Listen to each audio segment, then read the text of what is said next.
Welcome to Brain Vision. Okay, so in this problem, we have a symbolic version of the previous problem, problem 71. And so it has the same goals as the previous problem, but we just aren't allowed to use any numbers. We just have some symbols that we're allowed to use.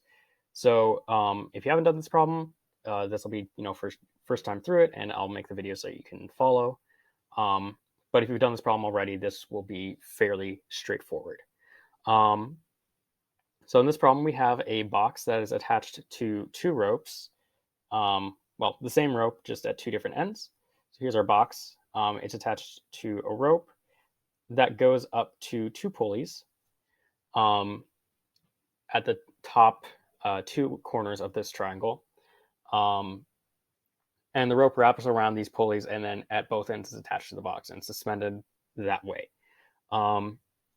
The variables that we're allowed to work with for this problem and that we're allowed to use in our answers are m, the mass of the box, mu, the linear mass density of the rope, L, the total length of the rope, and D, the distance between the two pulleys. So in our picture, D is the distance up here, and M is the mass of the box.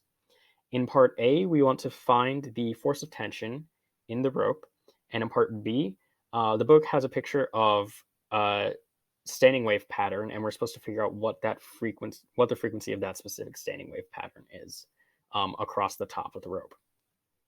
So we'll go ahead and get started.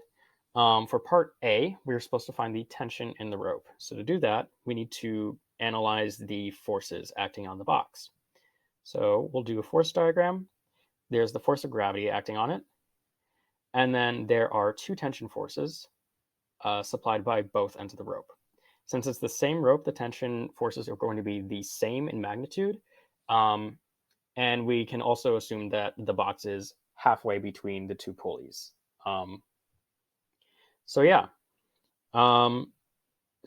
we want to take a look at these. We know that since we can use the mass of the box, we know that the force of gravity is just going to be mg.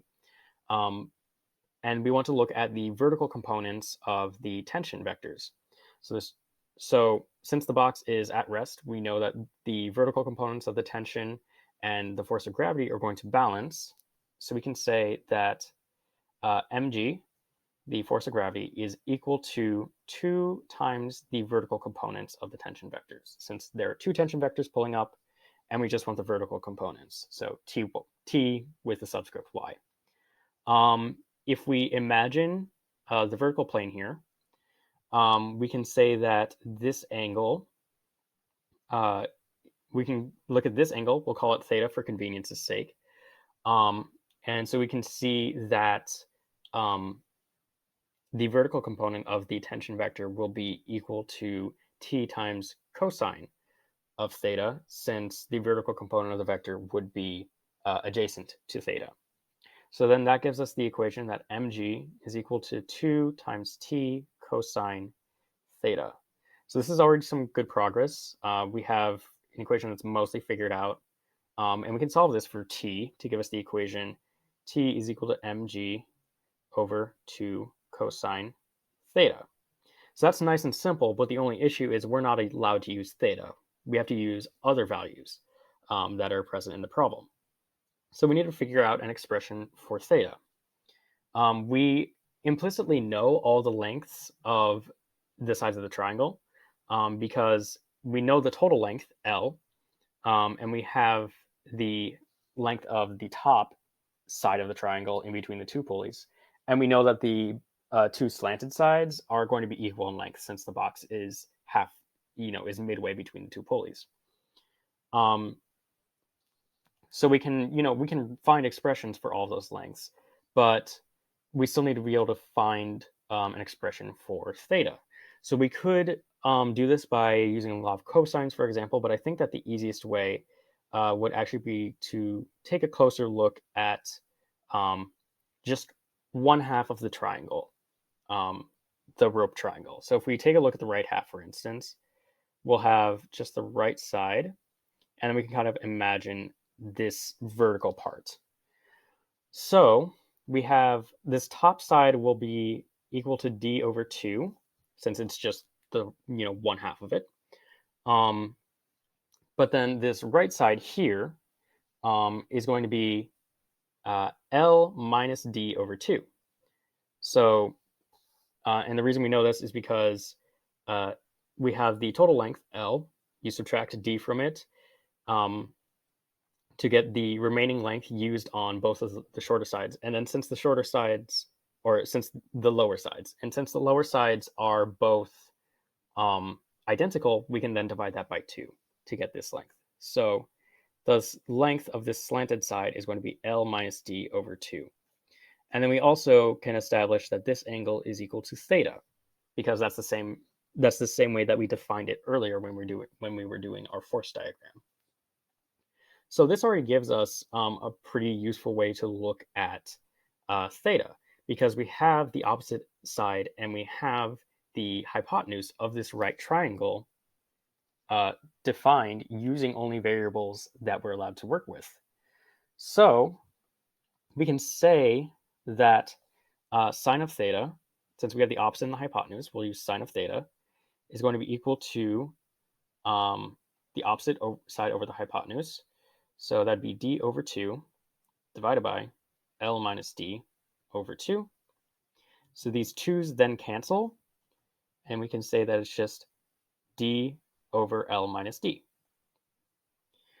And then if we solve this equation for theta, we get that theta is going to be equal to sine inverse of D over L minus D.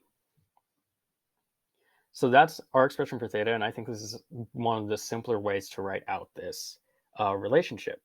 So we can go ahead and plug this in to our equation for t, because this replaces theta with just an expression using D and L, which works perfectly for our purposes.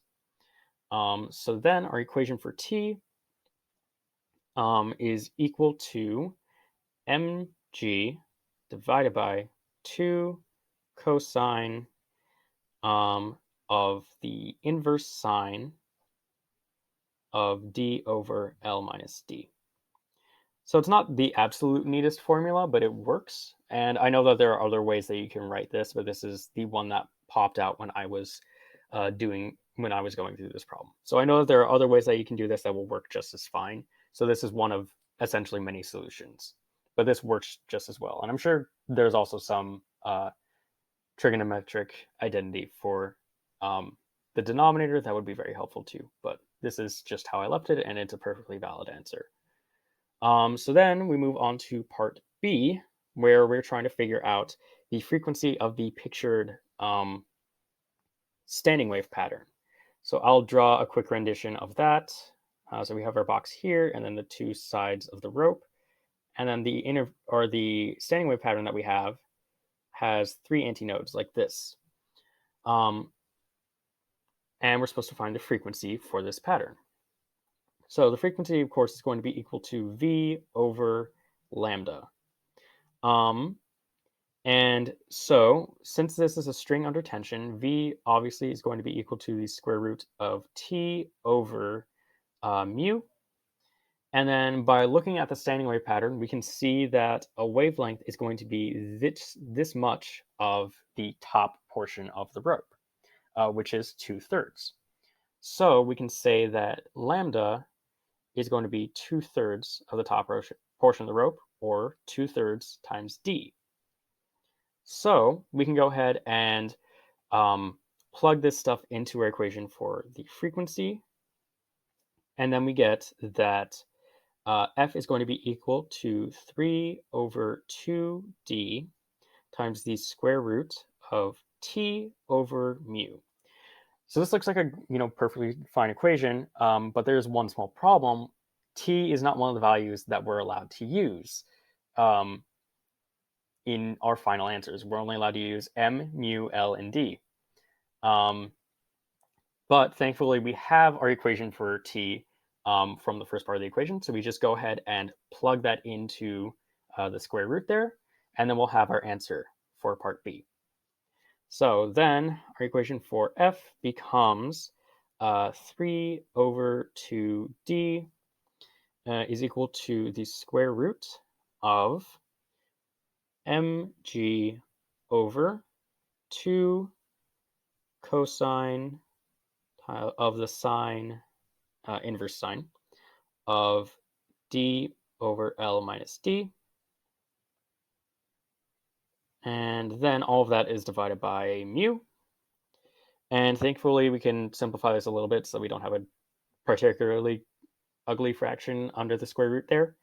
It's not much better, but it is a little bit better. So we have f is equal to 3 over 2d times the square root of mg divided by 2 mu cosine of the inverse sine of d over L minus d. And I believe that this is the furthest that this can get simplified. And so this is our answer for part B. And there you go.